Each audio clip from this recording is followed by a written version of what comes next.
रामू एक गरीब लकड़हारा था।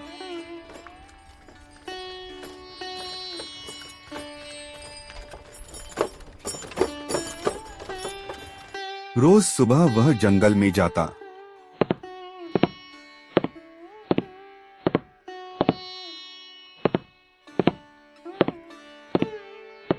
लकड़ियां काटता,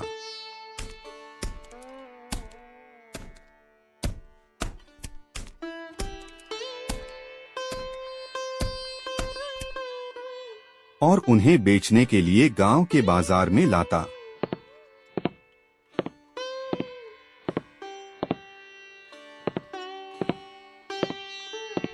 पर उसे ज्यादा पैसे नहीं मिलते थे।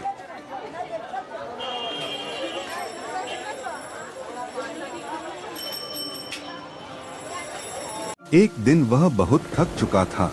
बारिश हो रही थी और शरीर में ताकत भी नहीं बची थी। वह गांव के बाहर एक बड़ी हवेली के पास बैठ गया। तभी वहां के अमीर सेठ हरिसिंह बाहर निकले। सेठ गंभीर आवाज में, कौन हो भाई, यहाँ क्यों बैठे हो भीगते हुए? रामू थके स्वर में, मैं रामू लकड़हारा हूँ। बारिश में काम नहीं कर पाया, आज लकड़ियाँ नहीं बेच सका। भूख से हालत खराब है, इसलिए थोड़ी देर आराम कर रहा था। सेठ थोड़ा चौंकते हुए, तुम रोज लकड़ियाँ बेचते हो ना, पर कभी भी किसी से शिकायत नहीं की, आज क्यों हिम्मत टूटी?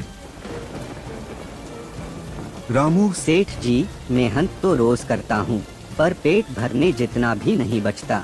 माँ बीमार है, आज बस खुद से हार गया।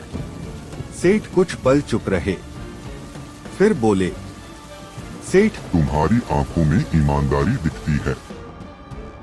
अगर तुम चाहो तो मेरे बागान में काम कर लो।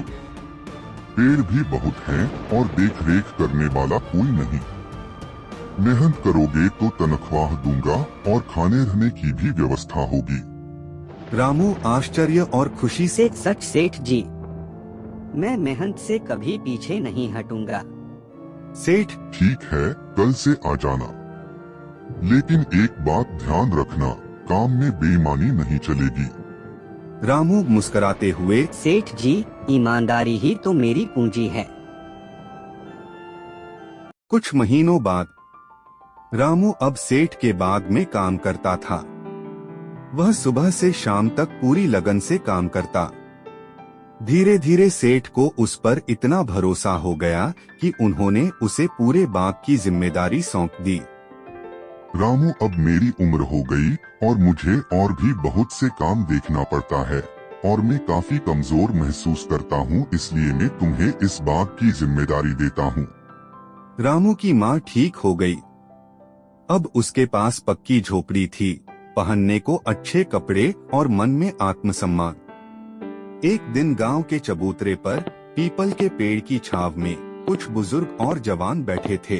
गांव की औरतें घड़े में पानी भरने कुएं की ओर जा रही थीं और बच्चे नंगे पांव कंचे खेल रहे थे। पास से बैलों की गाड़ी खड़खड़ाती हुई गुजर रही थी, जिस पर गट्ठरों में गन्ना बंधा था।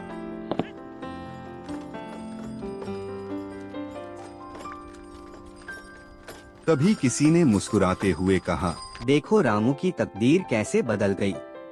दूसरा बोला, हाँ, मेहनत और ईमानदारी का फल तो मिलता ही है।